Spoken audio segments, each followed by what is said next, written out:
Hello everyone, welcome back to Real Time Systems. My name is Renuka, Assistant Professor in Department of Electronics and Communication, Maharaja Institute of Technology, Mysore. So today we shall start with a new module, module 2, which mainly deals with computer hardware requirements and real-time applications. Computer hardware requirements for real-time application mainly focus, the major aim of this particular module is a basic description of the major features of microprocessors, a description of the standard interfacing techniques, and an overview for standard communication methodology. So you need to know what are the major features of microprocessor. So we are not going to study in detail about the characteristics of it, it's just about the features of microprocessors. The second major aim is to study about the interfacing hardware, between the I/O unit and the central processing unit. An overview of communication methodology. What are the methodologies which are adapted in this particular session about the hardware, the computer hardware, and how are they associated. So these are the three major aims that we are going to focus in module 2. Coming up to computer hardware requirements for real-time application, the introduction. First you have the introduction, then we are going to study about the general purpose computer, then single chip microcomputer and microcontrollers, and specialized processors and process related interfaces, data transfer techniques, communication and standard interface. So these are the different headers in which we are going to learn about the computer hardware, computer hardware in real-time systems. So basically we are going to study about the embedded computer controls. So the embedded computer controls is nothing but it's not like having the I/O unit, input output unit like keyboard, mouse, and monitor. No, it's not that way.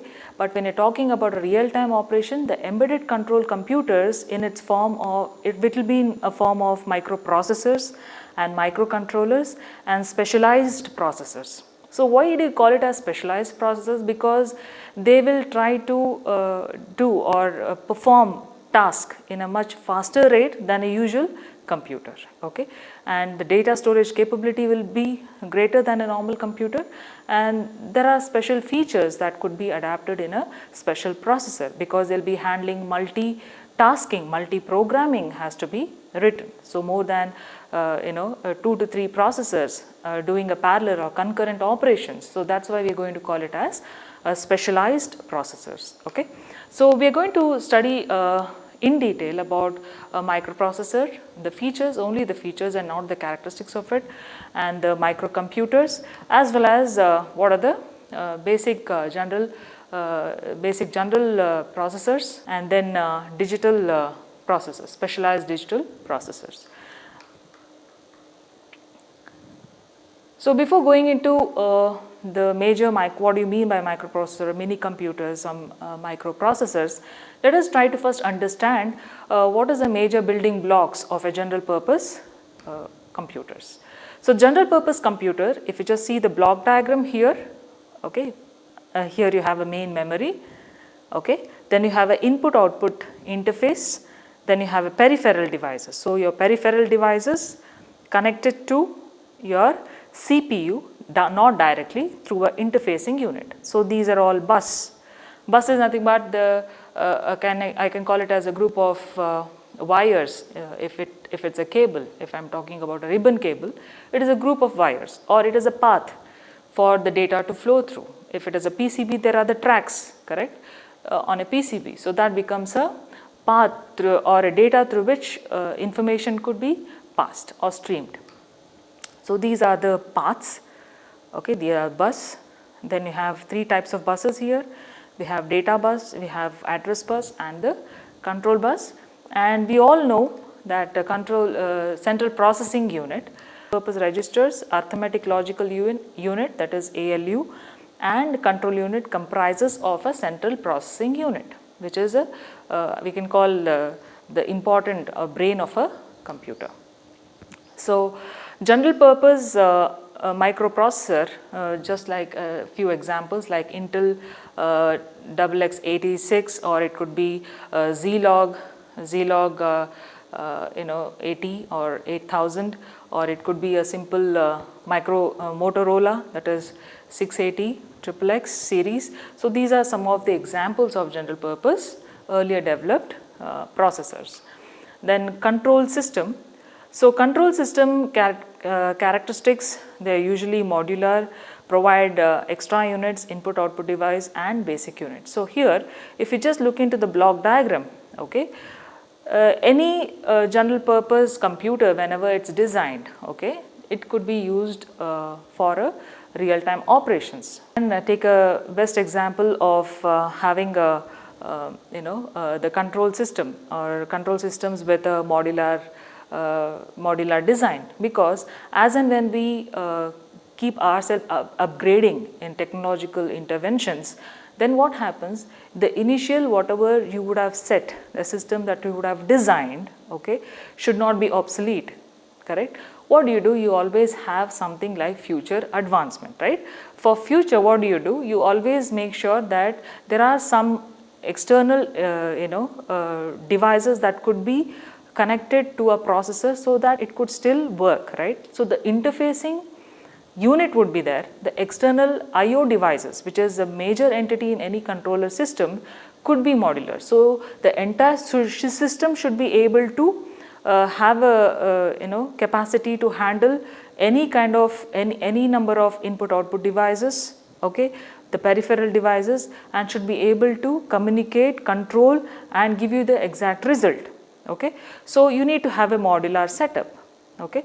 So if you have a modular setup, you can have n number of different latest version of the devices that could be connected even if there is an advancement in the technology. So that becomes a modular, okay. That is one system that could be modular, where other modules can be connected externally to the system so that it could be interfaced, okay. For example, if you have a simple CPU, okay, you have a LAN connection, now you have a video card. So what happens, there will be a slot which will be provided. If there was no slot provided, okay, if there is no internet connectivity, if there is no LAN connectivity there, then what would happen? The entire CPU should be redesigned, isn't it? So what happens, the amount the expenditure in designing a new system will be very tough. So instead there are provisions which are given, okay. Earlier, if you just remember, you had what is called as a floppy disk drives, right? Now you have optical drives. Then you had only floppy, correct? Floppy disk. So what happened? The entire hardware had to be renovated, have an external hard disk drive for it to support, right? So you need to have an add-on onto the normal system, right? Instead, if you have a simple slot wherein you can have the CDs, the optical drivers along with the floppy disk, which is obsolete now, but if you had that earlier, if you have thought that earlier, many systems wouldn't be scrapped, correct? So modular is one wherein you're designing, thinking about what could be the result, okay, what could be the advancement in future that could be accommodated. So you're trying to have some interfacing units in it, design, so that by adding those input and output devices to the entire system, the CPU, then your processor is still capable of communicating with all the IO devices. This is about what is meant by modular, okay. So modular, the control system should be modular, provide external units, IO devices and basic units. And basic units, we all know that it is processing power, storage capacity, IO bandwidth and interrupt handling. So basic units, how do you design any basic unit? What is the amount of interrupts that could be handled? Basic unit, right? How many interrupts can it handle? Multiple interrupts. How many times would that system be interrupted? Okay, how is it going to handle it? What is the storage capacity and what is the bandwidth requirement for any of the functions to happen? So and the power requirement, okay, the power requirement where you have SMPS, correct? Switch mode power supply. It's not just 232, say about 15 volts or 3 volts or 4 volts, because all are integrated circuits and it will be operated on a very low voltage levels. We know that, right? So you have multiple levels of power that needs to be allowed in the data path, okay, because it should be able to handle those power fluctuations or power streams in order to make sure that the data from the IO devices are properly connected to your basic IO, basic BIOS, that is basic input output system. Okay. So as soon as you turn on your computer, you know that there is a simple step wherein your computer will check all the peripheral devices and the screen, the mouse will be switched on. Okay. There is a proper hierarchy in which it's going to check that, right? That's called as POST, power on self test. You know that there is some connectivity issue or the mouse would be bad, so you try to replace, correct, or you try to make sure that it is corrected, right? So all power is something which is very vital, and especially in any of the system design. So power processing, storage capacity, handling of what is the storage, which is primary memory, secondary memory, we all know that, right? And the bandwidth requirement of all the input output devices that will be handled, as well as the interrupt. An example of general purpose digital computer has IO device connected through interfacing unit. So if you just see this block diagram, your input output interface. So if I just assume that there is a keyboard that needs to be connected to your CPU directly or indirectly, right? If you're connecting, it is not directly connected to your CPU. It is through these interfacing unit. Okay. So through this interfacing unit, you have the input output devices being connected to your CPU. Okay. Then they have capability to interconnect to other computers and communicate. What do you mean by that? Have parallel processing, for which we have already dealt, isn't it? We know that each and every controller there we should have a monitoring system, which means you have n number of computers being operated simultaneously, and which will be monitoring, which will be sending processing details, right? So for which you need to have multiple computers operation happening concurrently. Okay.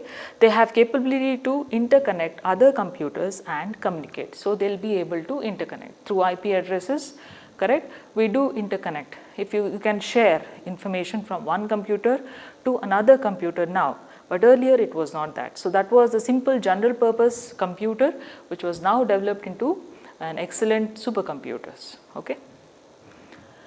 So coming up to central processing unit. So central processing unit, we all know, it comprises of arithmetic logical unit, general purpose registers and control unit. So this entire 3 units comprises of CPU. When you're talking about general purpose register, it was not like the general purpose registers that you have. Now it is about 256 general purpose registers that you can accommodate. Earlier, it wouldn't be like that. So whenever there is an input information available, it would directly go to the memory, and then from memory it would be transmitted back to output unit. So think about the delay in obtaining the output, right? So the processor speed will be hampered, correct? The storage of the information, okay, and the performance level will be deteriorated in case of a CPU, operation of a CPU, the processor itself, right? So to overcome such issues, we have what is called as general purpose registers. What are these registers? They have the capability to store a data during the process of any program. For example, if I am trying to run a program, right? So what happens? I am trying to store few information, okay, but in some random access memory, that is your RAM, right? So I am storing all the information there in a general purpose registers, okay, and then what will happen? You're not sending that information to memory, you're not fetching any information from the memory, then you're just dumping into general purpose registers, so which will be like a storing unit. Okay, from there you're going to access the information, simple arithmetic logical operations it is very easy to have many general purpose register. If you write if you remember, you might have studied about the microprocessor, MUPI labs, correct? You will write a few instructions, correct? When you write few instructions, what will happen? You're going to call that particular register, and the register 1, R1, R2, R3, okay, and special registers and the special instructions will be used. You are trying to increase the performance of a computer, but you're trying to reduce the time required for an operation to be performed. So what is happening? The quicker the response you get, the better is the performance of a computer, right, or the processor. So like addition, subtraction, multiplication, division, comparison of a number. So all these things will be dealt in a central processing unit. And GPRS stores data temporally, as we have discussed. Large system stores a greater number of registers, as I have told you about, more than 256 registers could be stored. And control unit mainly controls, what will it do? It fetches instructions from the memory, decodes, set up data path and timing cycle during the instruction execution. Okay, so what will happen? What are you trying to do? That you are trying to set a sequential operation, and there is a control. So every instruction there will be controlled, monitored, and then what will be done? It will be fetching the instruction code. Okay, operand fetch would be there. So once the fetching of the information, either through the addressing, direct addressing, indirect addressing, immediate addressing, all those modes could be used.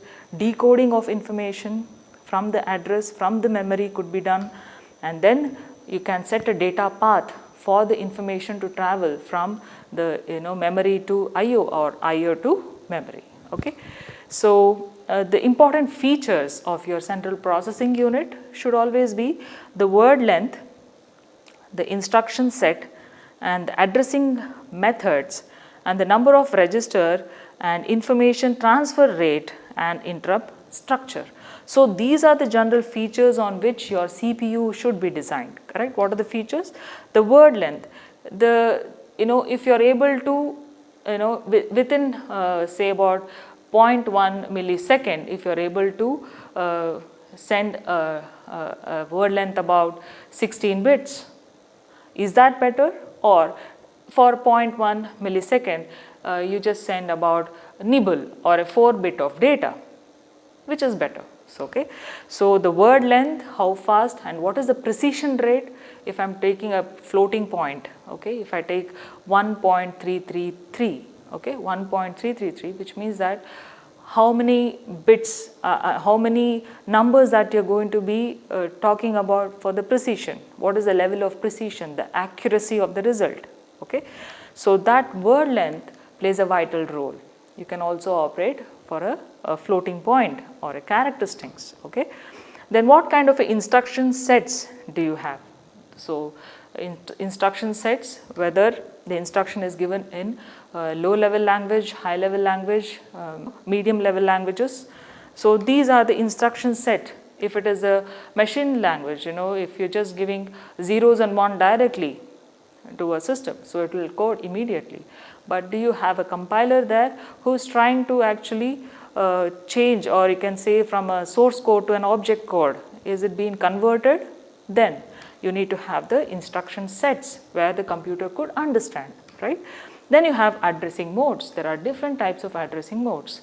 So based on your requisite, your operation, whether you're going to call direct addressing mode or indirect addressing mode or immediate, okay, or it could be a DMA. It's like direct memory access directly from the memory during the time of interrupts. Okay, so how are you going to address the addressing methods that you're going to do? To think about when you're designing a CPU. What are the features that you're going to look for? The number of registers that you could accommodate. So the greater the more number of general purpose registers you have, better is your performance rate. So information transfer rate, how quickly can you retrieve the data from the memory or from the register? How quickly can you give the output? Okay, so that becomes your transmission rate, and interrupt handling. So, interrupt structure, whether you can handle multiple interrupts or just a single interrupt. For a real time operation, you have to go for a special processors rather than simple general purpose. Usually you will have one or two interrupt that could be handled. What kind of features that you are looking for in a CPU. Based on your CPU, you can always talk about the processing rate, how fast can you access data and how fast you can retrieve the data. So, computer word length plays a vital role, okay. So, as I have given you the previous example, and instruction sets, as I have told you, instruction sets, it's like flexible addressing mode should be there, direct and immediate should be there, and relative addressing mode should be there. Then address modification by use of index registers. Indexing is R of I, you just call in the index, so directly you can get the information from the index register, okay. Then you have, it is like a pointer, okay. So, instruction to transfer variable length block of data between storage units and location within memory. Then single commands to carry out multiple operations. So, if you just give one simple command like move immediately, so it should be able to do the operation, multiple operations. If I say stop, halt or proceed, end, so there should be a complete halt of the program, okay. So, multiple operations should be done, okay, for one single command. So, these are some of the features that could be you can adapt in a CPU. So, advantages, reduce number of instructions, reduced storage requirement, improve speed. So, the advantages, if you just reduce the number of instructions, what will happen, because you have different types of instruction, single line instruction, a double line, the triple or 3 instruction level or 4 instruction levels. So, if you have, it becomes more complex, and if the storage requirement to fetch a simple data would become more tedious if the instruction sets are really high. So, you need to know what command to be given to at what time, okay, so that you get the information quickly as possible. So, reduced storage requirement. So, if you have lesser the complexity of the instruction, lesser will be the storage requirement, and then you have a better speed of operation. So, hence the processor will perform really good. So, the drawback here is the assembly language becomes difficult and can become complex. Higher level languages having compiler design uses special instruction sets. So, this is one of the drawbacks in a simple general purpose computer, correct. So, wherein assembly level languages coding and writing instruction would be very tedious, like that of Fortran, okay, Pascal. So, those are all simple assembly level language, okay. So, low level languages, but if you are writing a high level language like C, C++, Java, okay. So, then what will happen, you have a easily understandable, lesser coding and less complexity and easily derived, okay. So, that is how you can actually enhance your processor, okay, CPU.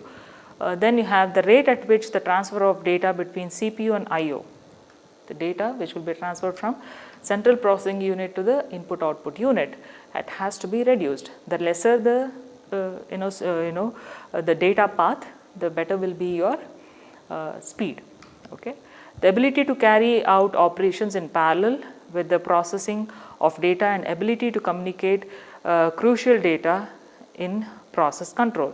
So, crucial data would be there during the process control. We know that it was a boiler, or if it is a plant, big plant, then there are crucial, or nuclear plant for that matter, it has some crucial data and it has to be operated. So, during that time what will happen, the processing time span between the CPU and the I/O devices should be very quick. There should not be much of delay, because even a second, even a second could lead to a great damage, okay. Flexible and efficient multiple level interrupt structure. So you should have a flexible and more efficient, so that you can always go for a multiple level structures. So these are some of the important features and accommodate that you can accommodate. Then coming up to the what kind of storage that you are looking in a general purpose computers are, first they are broadly classified into two. What is that? First is called as a fast access, other is called as the auxiliary. Okay. So what is fast access? You know that the entire memory storage system can be divided into two, that is a primary and the secondary memory, correct? So we all know that primary memory is your RAM and ROM, random access memory, and ROM is a non-volatile memory, and a RAM is a volatile memory, which means that as soon as the power goes off, we have the contents being lost in RAM. In case of ROM, you still have a content. All the program, the coding would be stored in a ROM, that is read-only memory, correct? So these are your primary. Coming to secondary storage devices, you have hard disk, correct, USB, so and external hard disk drives, optical drives. So these are all your secondary storage devices, right? So those which are fast accessible here is RAM. RAM is fast accessible, right? The only problem is the content would be lost, right? So the fast access system contains data. It always contains data, programs as well as a result required for any instruction to be performed. Then major restriction with current computers is commonly the addressing limits of the process. So the addressing limits of the process will definitely will have a major restriction in operation to the fast access. So RAM, ROM, PROM or EPROM, that is programmable read-only memory, erasable programmable read-only memory are used to store critical code or predefined functions. Okay, the use of ROM, that is memory operations, mainly when you have a program being fed, so it will be stored in a ROM, just like your Microsoft Windows. So it will be stored there. So even if the power goes off, any fluctuation, the contents will not be lost. That is your system program. Okay. Then auxiliary. What do you mean by auxiliary? Storage media is typically disk or magnetic tape. They provide bulk storage for programs or data at low cost, longer access time, and need interfacing board and software to connect them to the CPU. So auxiliary is nothing but you have an driving software to drive any IO devices to you, which is connected to your CPU directly or indirectly, fine. So that becomes your storage media. So if I have a pen drive, what do? It is external to your computer, right? You just fix to the computer through a USB port, right? Through that USB port, you're not directly connecting to your CPU. Through the data link, right? Through the interfacing mode, you're connecting it to CPU, getting the information from the memory, reading, writing the information, correct, inside a computer, right? So longer access time and need interfacing board, they need an external add-on and software to connect them in a CPU. They need to have a driver software to drive those hardwares which will be connected externally to a computer. Then you have storage, appropriate transfer techniques for data between CPU, fast access and memory, and backing storage. Definitely there will be a backup, because you all know that once you lose out with whatever you have stored in a system or even in your mobile, so everything is gone. So you have a backup either in your email where the contacts are are available, or if it's a system, if it crashes, you need to have a backup and a hard disk drive. So it remains, it will be stored, it is safe, right? The contents is not lost. In a real-time system, it is always better not to have a transferring of data in blocks than a single word or byte, resulting in CPU not being available for several seconds. So what happens? In a real-time system, you can't think about CPU being operated for each and every byte. No, it cannot happen that way, right? You need to have a block of data that has to be fetched, and controlled and coordinated. So it is a block of data. It can't be just one byte of data. So what happens, the availability of that data has to be dealt in within few seconds, right? So in real time system, these are some of the drawbacks. If you don't have a proper storage, then to access the data between the CPU and your system will be very long. Okay, that then there'll be a lag in the circuit. Okay, then you don't call it as real time. It is called as a real time. The only thing is there is a lag. Okay, the efficiency of your real time is hampered.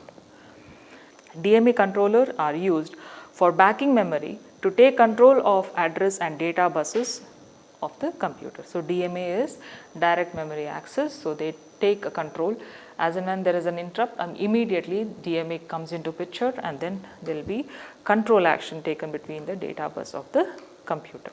So coming to the last, that is the input output units.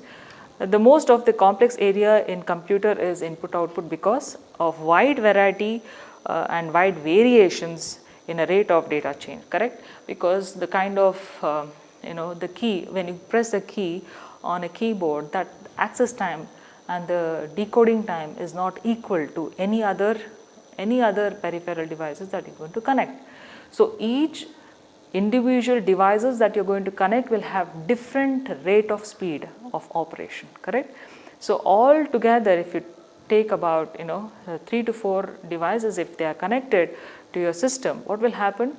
Different rates of the time for giving an input or retrieving the input will be vary. It's a variance. So there is a wide variety or variations in the rate at which you're going to access the data, right?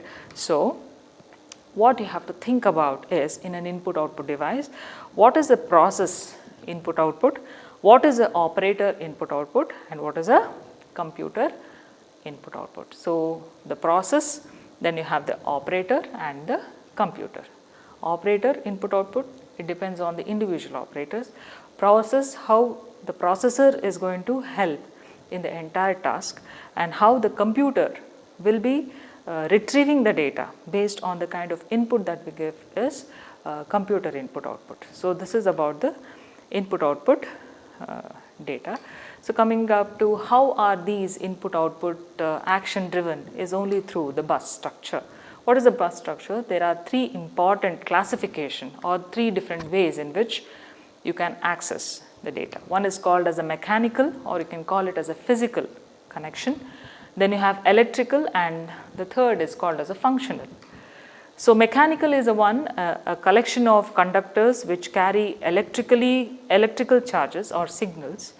For example, tracks, okay, the copper tracks that you see on a PCB, wires which are there in a ribbon cable. If it is electrical, then you call signal level loading and type of output gates. So these are the signal levels, okay, the positive, negative signals, okay. Then you have functional, describes the type of information which the electrical signal flowing along the bus conductor represents. So what are they? They can be either the kind of bus lines through which these either mechanical, electrical, or if you just take functional, all the 3 classified ways of connecting the information from the IO devices to the memory, okay, is through what is called as a bus lines. They can be address lines, so you're just fetching the address from the memory from the memory so that you can get the data later, okay. So fetching of address, bus lines. So bus lines, again, they are the data paths, okay, through which you're going to actually communicate your IO devices to the memory. So have address lines, then you have data lines, and you have a control and status. So control and status lines usually send the control signals through those lines and try to coordinate between all the hardware. Just I have given you the example of post, correct? Post is one such example for control lines. Then data lines, Data lines is nothing but as and when you key in the information, it is sent, you are retrieving the information back, correct? So that becomes the data through which you are going to access the information through the memory after the computation or manipulation in the system. Then you have address from where you are going to get the information from the memory, correct? So address lines, data lines and the control and status lines. So this is all about the basics of the general purpose computer. We have studied about what is the CPU, what is the IO devices, what is the storage, and what are the other important information regarding what is a processor, what is the features that are required. GPRS is important and plays a vital role in helping a computer to perform better. So this is all about today's class. Let us study about the microprocessors and mini computers in the coming class. Thank you.